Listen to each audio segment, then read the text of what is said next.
Okay, so yes, so we were talking about circular flow of income, and as I said that modern economy is a monetary economy, and money changes hand from one sector to another. So till now we had discussed was on household sector, and I had said that this is the first stage. Okay, and then I said, so the household sector basically it supplies their services like labor, then land, capital, and entrepreneur abilities to firms and services, and in payment, in return they get payments in terms of money. Yes, so it is the first stage of the model, and household sector provides their services of as I said, land, labor, capital, and entrepreneur skills to the business firms. Let's talk about the second stage, and that is the business firms, because we will take a little bit of time to understand this. Okay, so this is the second stage. Okay, if you remember, I'm just giving a small recapitulation. So in the second stage, what happens? The business firms, they pay back in monetary terms to the household sectors, to the in the form of wages, then rent, interest, and profit. So they pay back the money in form of wages, rent, interest, and profits. Okay, so this is the second stage. What happens in this third stage? Okay, so the third stage is like basically the money received by the household is spent on the goods and services produced by the firms in the form of consumption expenditure. So consumption expenditure is the third stage. So consumption, let me write it down here, and they spend the household sector people, they get the money and they spend it on consumption expenditure. So this is the third stage. So thus we see that money flows from business firms to household as payments for a factor of production like land, labor, rent, and entrepreneur skills, and then it flows from household to firms when household purchases goods and services produced by the firm. So this money flow. So let me write it down here. So this money flow is called as circular flow of income. Okay, so as I said also that I had told you that savings and investment in a circular flow, so along with the consumption I told you that the household also saves a part of their money. So when household saves their expenditure on purchase or goods and services, the savings also declines. Okay, so the decline in the purchase will result in the decline in the money received by the firms. So this will again result in less money to the household, and that is why savings is very important, because there's always a leakage, because the more they will spend, the more they will have less money at their hand, in their hand. So they have to do a savings. Okay, so now this savings, how will they do it? As I said, they will spend the savings, or they will keep the savings in the banks or the financial markets like banks, or stock markets, or insurance. So from financial markets, again the savings is come back, or it is it flow back to the business fund. So again from financial markets, again the savings they flow back to the business firms. Now how you can tell me that, ma'am, how come the savings from the financial market comes to the business firms? Because again the business firms, they borrow the money from the financial markets. Okay, and why do they borrow the money from the financial markets? Because they want to invest. Okay, they want to create new businesses, they want to have more industries and factories. So thus if you say that savings is very important, and savings always there is a leakage. Okay, so savings there is always a leakage. Okay, so in the system, as because it's always leaking, savings is leaking from household sectors, it is going to business firm, from business firms again it is leaking and going back to financial firms, and from financial firms again the savings is leak, because banks are again providing money to the business firms for investment. Okay, so that is what is called as savings, and is a leakage in the system. And as I told you, when let's talk about the government sector, when I spoke about government sector, I said that government affects the economy in number of ways, and the main components of the government intervention is in the form of taxes, spendings and borrowings. Okay, so government, they purchase goods and services just as household firms do, and government, they finance its expenditures through taxes and borrowing. So that is also very important. And the money flow from household and firms to the government is in the form of taxes, because household will pay to the government by way of taxes, and this again the government will pay back to the household and the firms in the form of provision, like I had told you, like they will spend money, the government will spend money by way of public goods like health, education, then it will create new policies, and it will also spend money on national defense. Okay, so this is very important, because the government will always make borrowings through financial markets. So when the government wants money, even the government will also go to the financial markets. Okay, and the financial markets will again give money to the government, and the government through that money will do investment for the society, and the society will again pay back to the government by way of taxes. So again it is a circular flow. Okay, so now we are going to talk about certain definitions, okay, one by one. So I hope you've understood the circular flow of income.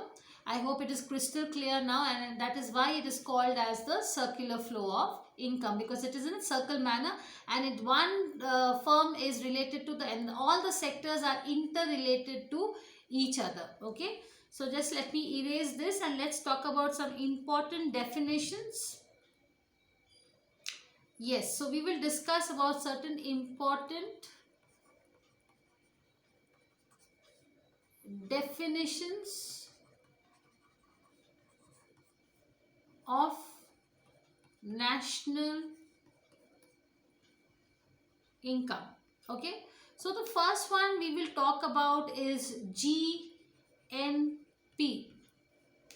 Okay, so what is GNP? So it is the total market value of all final goods and services produced in a year in a country. Okay, so as it again I'm saying, so what is GNP? It is called as gross national product. Let me write it down here. Gross national product. Okay, so gross national product is the total market value of all final goods and services produced in a year in a country, and that gives you gross national product. Now the important thing to remember about GNP, that is very, so you have to remember this. So the very important thing which you have to remember about GNP, that it is measured in market value. So let me write down here, it is measured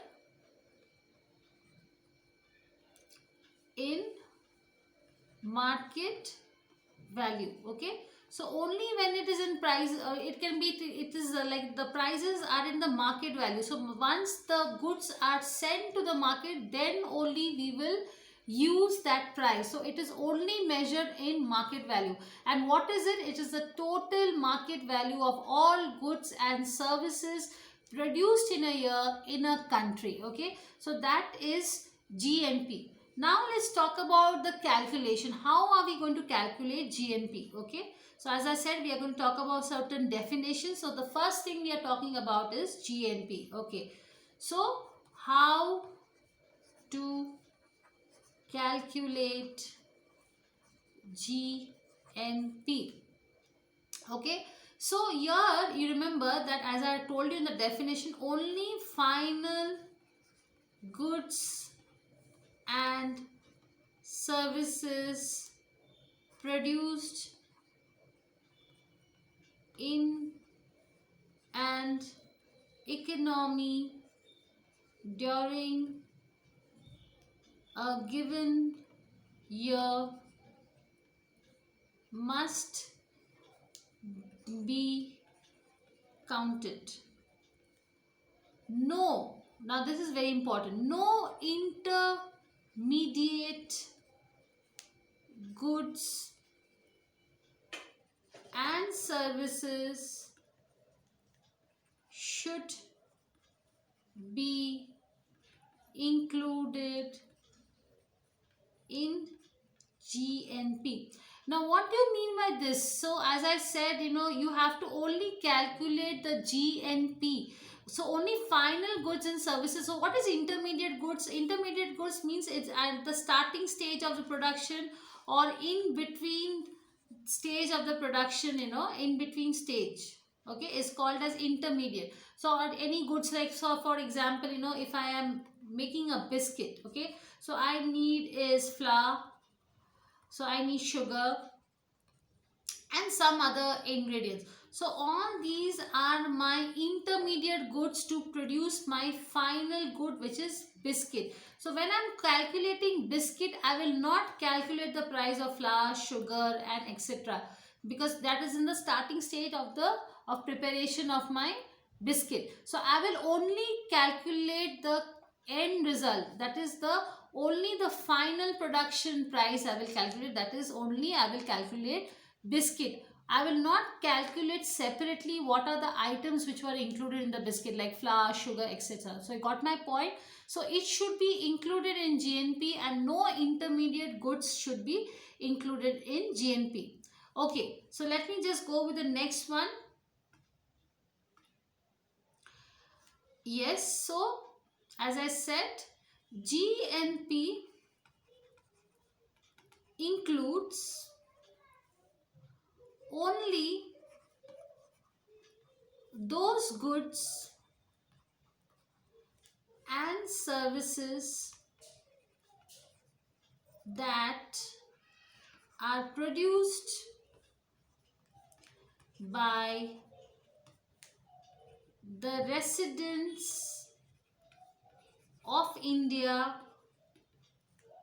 whether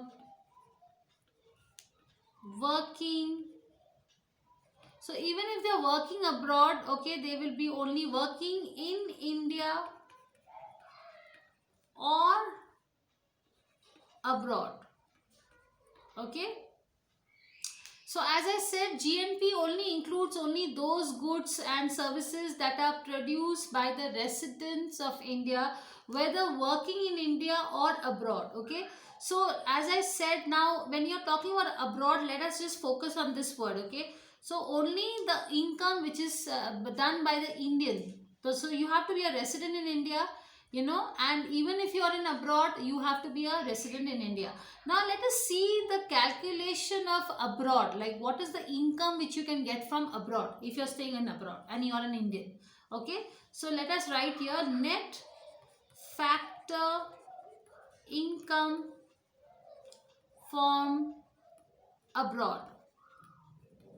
So if you are staying in Dubai, say, so what I can bring money from there. So I can bring it in the form of wages, interest, profits. Okay, so these three things I can get, like rent, and also rent also, if I have a house in Dubai and I've given somebody, so I can also get it by way of rent, wages, interest, profits.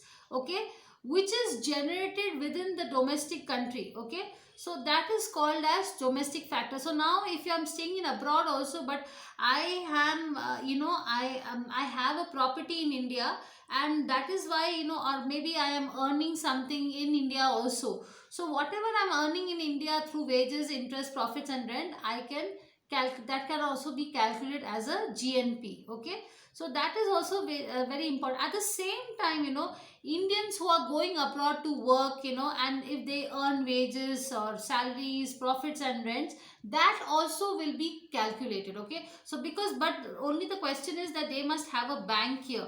So if they bring the money back to India, then also that will be calculated. Okay, so that is why it is, you can say also that GNP includes net factor income from abroad. Now, what is net factor? Wages, interest, profits, rent, salary from abroad. So this is also included. So suppose if you are staying in India and at the same time you are doing some contract work or something in abroad also, and like in a year you need to go twice or thrice, or I am having a lecture abroad also, I am taking abroad classes also by way of virtual teaching. So that time I can do is that income which I'm getting from abroad, that also I will be included in my GNP. Okay, so that is very important. So let us see the equation. Okay, so we will just see the equation of GNP. So GNP is equal to consumption plus gross private investment plus government expenditure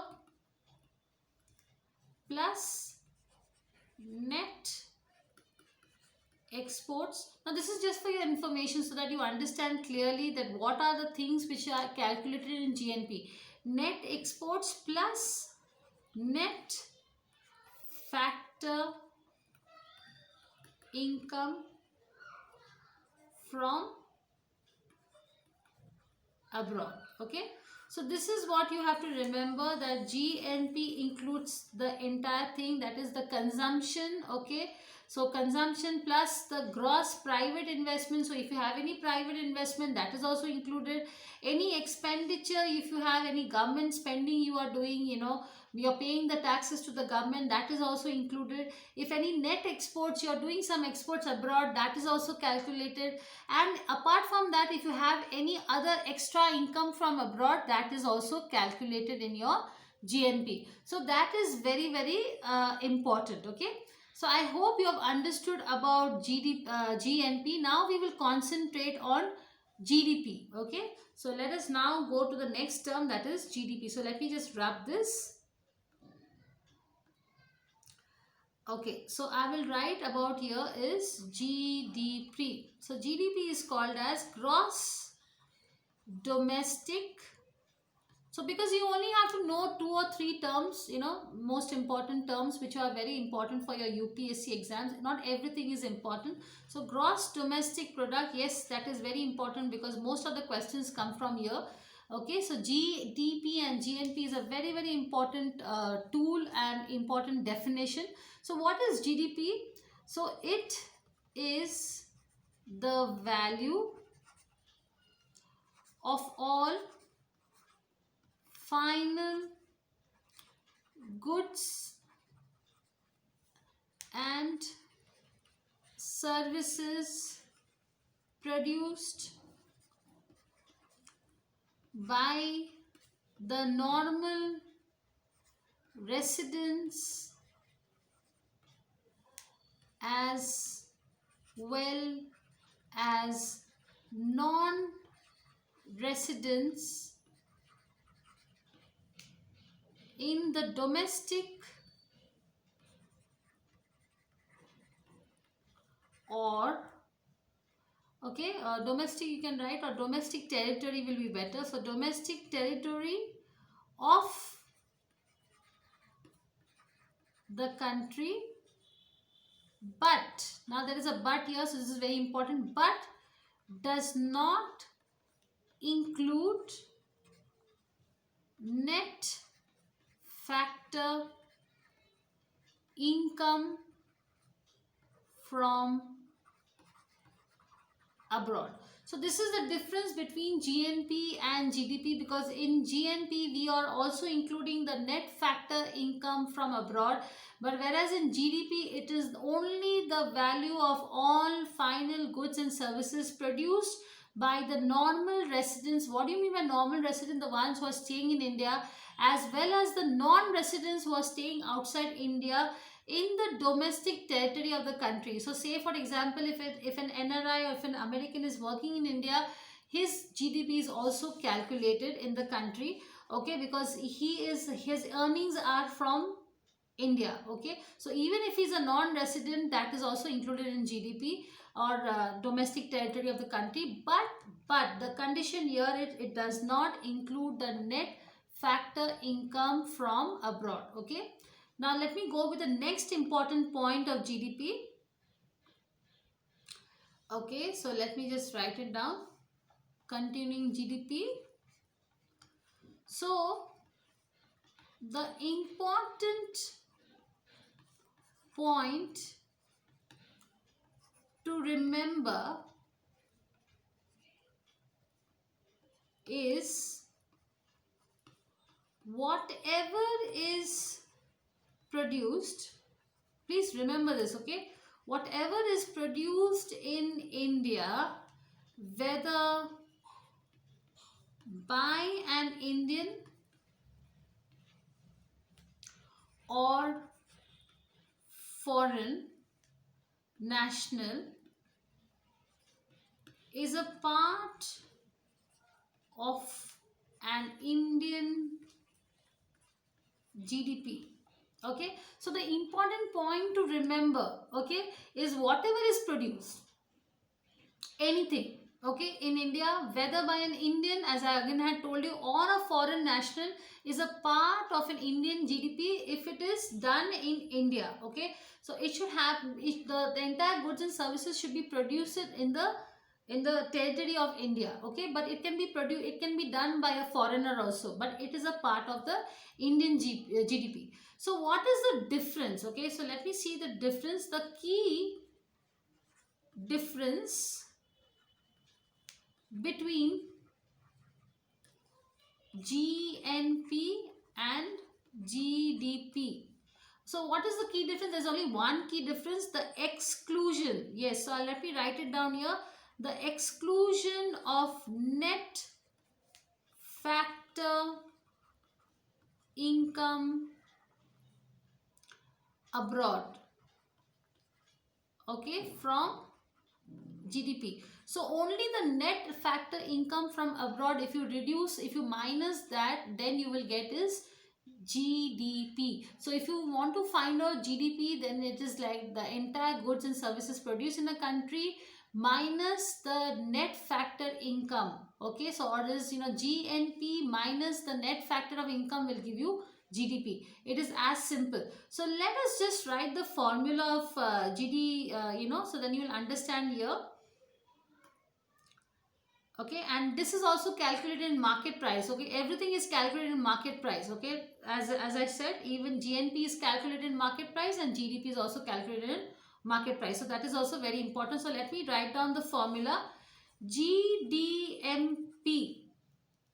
So GDMP is equal to GNPMP, that is gross national product market price minus net factor income from abroad.